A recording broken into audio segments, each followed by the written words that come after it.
89.3 and 88.5 Yes FM. Online at www.yeshome.com. Now on the free Yes FM iTunes app and the Yes FM Android app, or the free TuneIn Radio app. Search Yes FM Lima. It is 8:01, and right now we are going to the phone lines where we are joined by Sheila Weber. She is the Executive Director of National Marriage Week, which is coming up next week, coinciding with Valentine's Day. Wow, what a coincidence that is, Sheila. Actually, today is the first day of National Marriage Week because it runs from February 7th to the 14th. Ah, there you go. So we're happy National Marriage Week. Today's the day. Thank you so much. And it's very exciting to be with you. We want people to know this is a new campaign to strengthen marriage, relatively new, but we are building and growing. We have hundreds of events all across the country, and our vision is to mobilize marriage education with, kind of an anticipation that there would be a marriage class in every town in America, just like there's fireworks on the 4th of July, that we want to promote the benefits of marriage, that being married actually gives people greater levels of happiness, much more financial stability, better health, longer lives, but by far it is the best situation for children. It does give children, to have children raised by both their mother and father, gives them the greatest advantages in all areas of life. So we want people to have more success, and so our website is filled with resources for people to work on their own marriages or for them to reach out and help others. And we have not only just tips. For example, this week, if you're hopefully going on a date for Valentine's Day, there's a whole date night tip sheet on things you can talk about to make it heartwarming and a kind of a walk down memory lane. Why did you first fall in love, and what did you first think about each other? What are, kind of revisit what are the things you admire about each other. So there's some date night tips, and but also there are lots and lots of ideas for curriculum. We don't produce any, but there's so many great curriculum providers. We want everybody to know about them and all the different choices where they could start a Sunday school class or start a home group or find a marriage specialist or a talented pastor and have them give an evening talk on how to have a better marriage. So we want to generate more support for people. Hey, what is the website if people want to check out all that stuff that you have? Yes, nationalmarriageweekusa.org. Nationalmarriageweekusa.org. We have the USA because Marriage Week is happening in more than 25 countries around the world.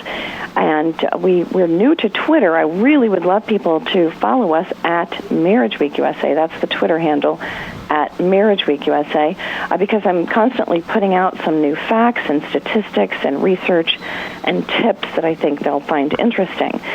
So we want to have people get involved. If they're new to this idea, just register your email, and we'll keep you informed every year, especially 6 weeks leading up or a couple months beforehand, as to how you can bring Marriage Week to your city. This year we had a new city campaign kit, so there might be leaders in a town that just say, we want to have a Marriage Week celebration in our town, so they can download our city event kit and get some creative ideas. We don't care if it's something small or something grand and large. It can be at any level where people feel comfortable.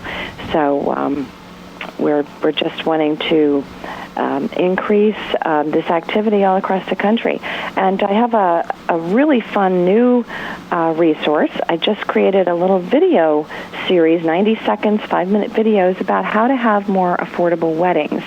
One of the things we're discovering is that some people today are engaging in long-term cohabitation simply because they feel like they can't afford the cost of the wedding, or they just have to save up and save up and save up. And we're suggesting that there are other ways to approach a wedding, and that we are calling on friends and communities and relatives and churches to help people who don't have the resources find creative ways to make a wedding. I have one story about a woman who created a wedding for $8,000, and it was beautiful and elegant. I tell a story that I put together a wedding within 1 week.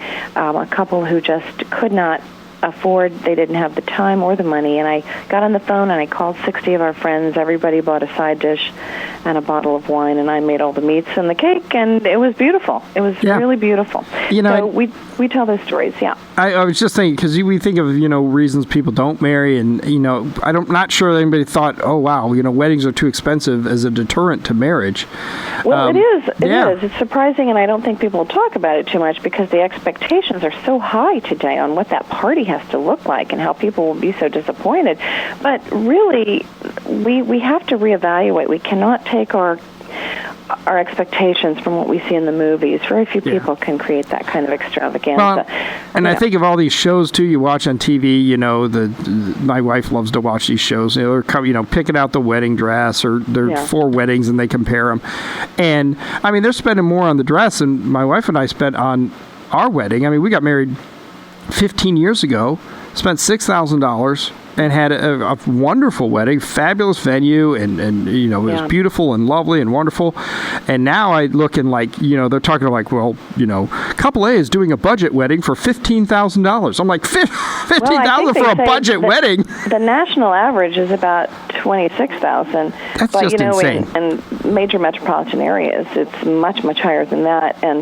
But here's the thing, years ago, my parents' generation simply had a beautiful church ceremony, and they had cake and punch in the church social hall. Nobody thought anything of it. That was the ceremony and the celebration, and we've gotten very far removed from even what the habits were 50 years ago.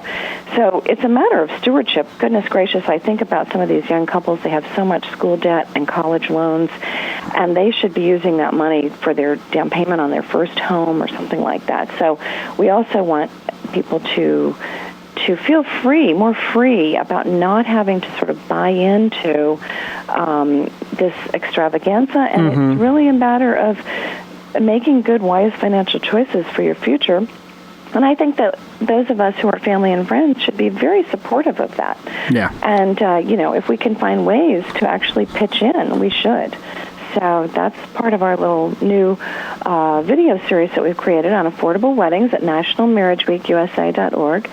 And then I've been talking a lot lately about there's a huge national debate right now about poverty. We've had the 50th anniversary on the war on poverty, and that marriage needs to be a part of the conversation on how to reduce poverty, because marriage actually lifts women and children out of poverty. It is single motherhood that most often is pushing people into poverty, and we have a decrease in the middle class right now because the middle class is getting pushed down into poverty, and it's very correlated to the fact that so many babies are now born out of wedlock. So this is 41% of all babies in the U.S. are now born out of wedlock. But what's more shocking and disturbing is that of all the women under age 30, 53% of their babies are born outside of marriage. So 53% of babies born to women under the age of 30 are born outside of marriage.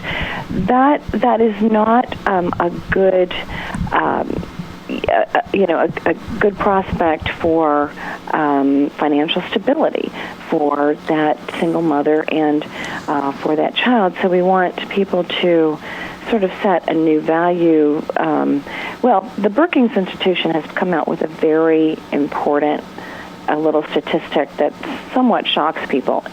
If you graduate from high school, work full-time, and wait until age 21 to get married and have a child, there is only a 2% chance you will end up in poverty. Yeah. Now, those are easy things to do, but people simply are not doing them.